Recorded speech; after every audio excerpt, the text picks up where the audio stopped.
Hi there, this is Eita, and today I'm going to make a review on the US 1918 Mark I trench knife. This is an original World War I trench knife, this one made by the French, the Orléans brand, which is not exactly a brand, never mind. Let's start with the size comparison. So this is near a PM2. This is like a Nick Shabazz Heritage. Let's make a size comparison. But it's nice, it gives you a nice dimension. So this is the near the PM2. This is near the Police 4 Spyderco. As you see, the Police 4 is a relatively big folder, and this knife is like a medium-sized fixed blade, around 7-inch blade. So it's almost, not almost, but as you see, head to head, there isn't much of a difference. This is near the XM24, which is also a big knife, and this is near the Buck 110, which is also relatively big knife.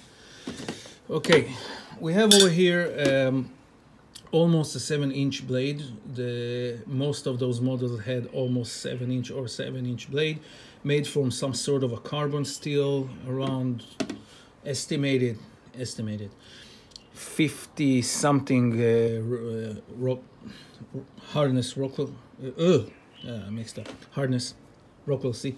The handle usually made out of cast brass. There were, I read, several that I don't know if they were issued, but with aluminum handles, and they had over here the skull crusher, the pommel, which is screwed.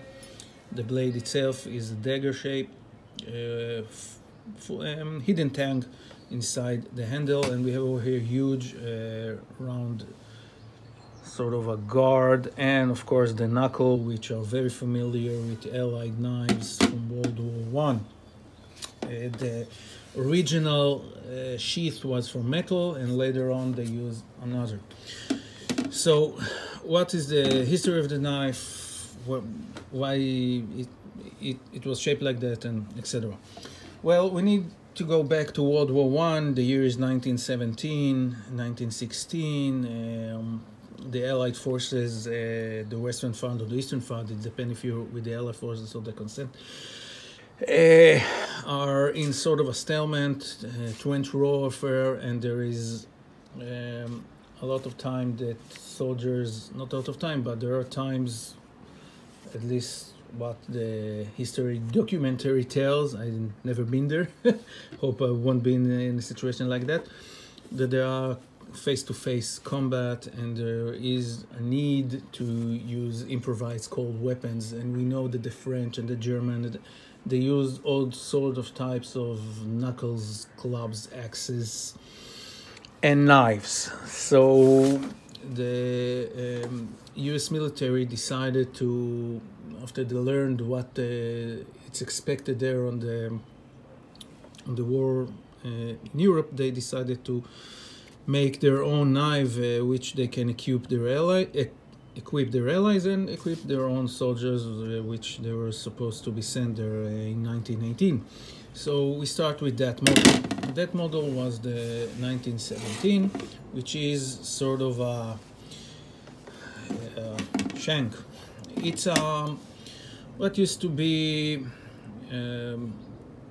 very in mind what they used on the bayonets in the 19th century, which is triangular pointy blade, if you can call it, or it reminds also a rondel dagger, stuff like that, with a handguard. And this is supposed to be a weapon that can penetrate the German coat, winter coats, and this is what he used to be. Now, they received from the soldiers, not the US one, I think the Allied used that one, negative feedbacks, because they said it's only good for one thing. It can stab, but nothing else. And at that time, they also need knives to do other stuff. So the US sent a few guys from the AAF, which is the American Expeditionary Force, the forces that they sent to Europe, and they had a job to characterize face-to-face close combat knife for the US army that were supposed to be shipped and join the war in Europe. So what they've done, they took all kinds of knives that the Allied forces used, from improvised one to stuff that made for fights, all sort of knives, and they had a list of all sorts of criteria, like serviceability, like if this knife if the soldier can hold the knife or it will fall if he will get concussion from, I don't know, enemy shell or something like that.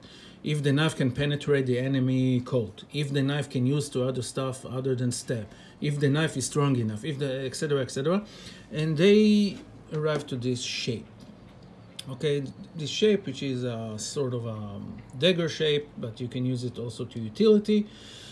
Guard, very strong, brass handle with knuckle. It seemed like a very nasty close quarters combat weapon, okay, that a soldier can carry. So they said, okay, this is what we want. This is the shape that we decided on.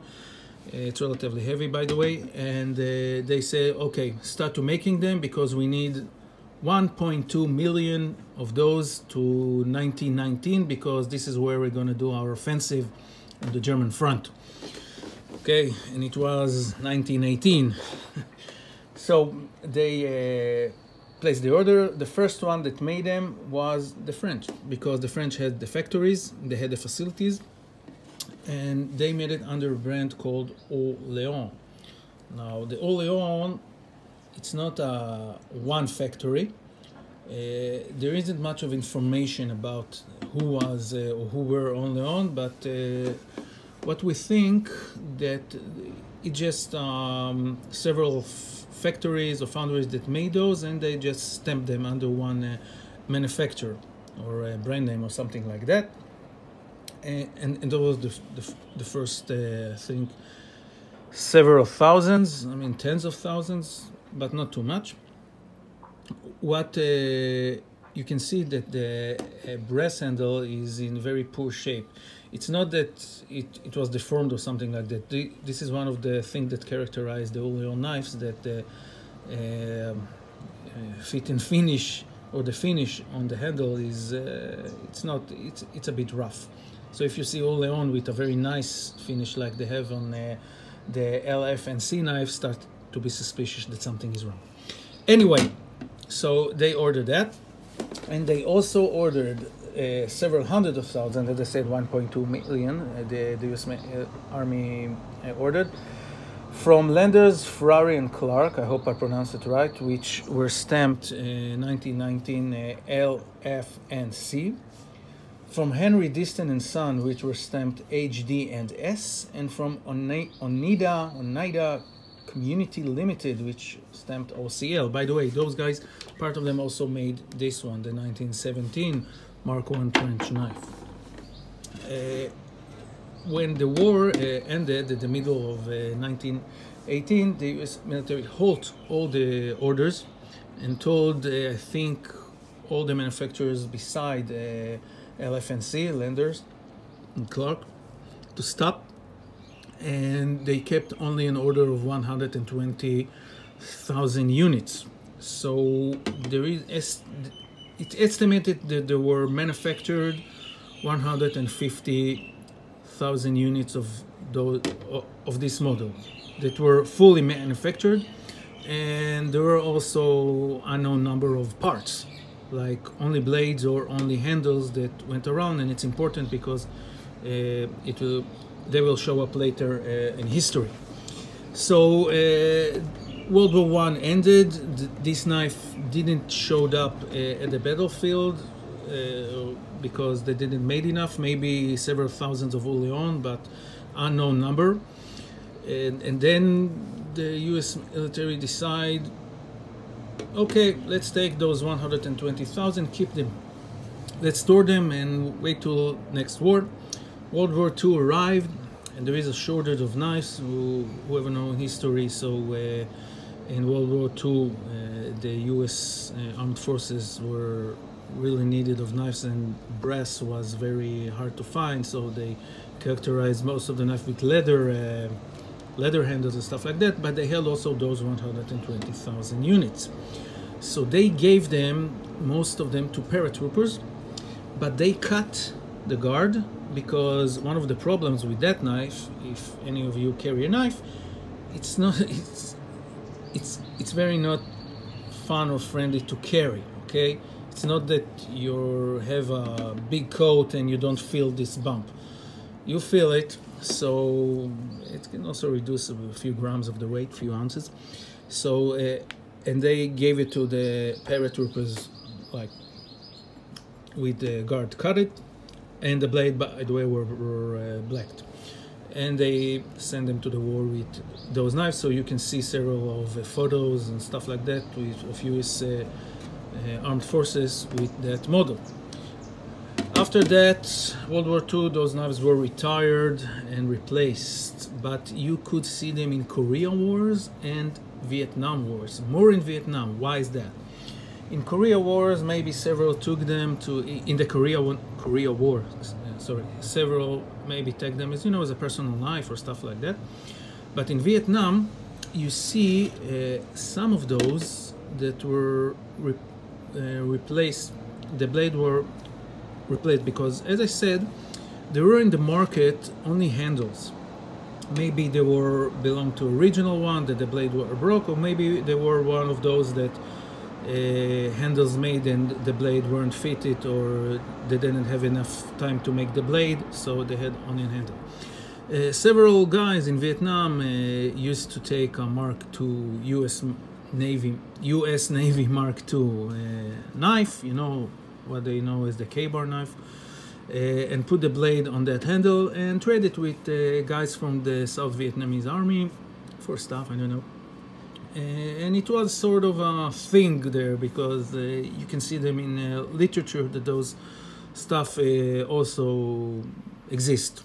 It wasn't only a niche thing, it was sort of a, I didn't say widespread phenomena, but you can see them showing up also today in military forums that someone sells them, or no, it's called the Vietnam or something like that. Anyway, those knives became very highly valued collectible items. They cost around hundreds of dollars to each if it is original, and they are scarce and hard to find one in good shape. You can find them, people collect them even with a lot of corrosion or parts and stuff like that. This one, as you see, is in great shape, but the blade were polished somehow. Because it's Oleon, you can't really tell if the blade were blackened at first.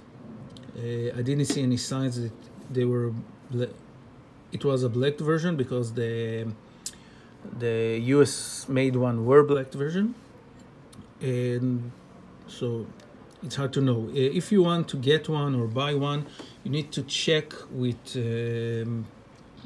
guys that understand and know those models. There is a Facebook group, I think, dedicated to only this model, because one of the best way to identify a knockoff of those models, and it costs a lot, is to hold a lot of originals in your hand. So after you hold a lot of originals, you can know if the butt cap is triangular or hex shape, or if the fit and finish, as I said, you receive a new Leon and the fit and finish seem too smooth, and so you need to be suspicious and to check the length and stuff like that, okay, and weight and etc. So I hope this short tour to history was fun. I think to make more. If you want me to make more of those, just write me in the comments. And that's it. Have a great day. Bye.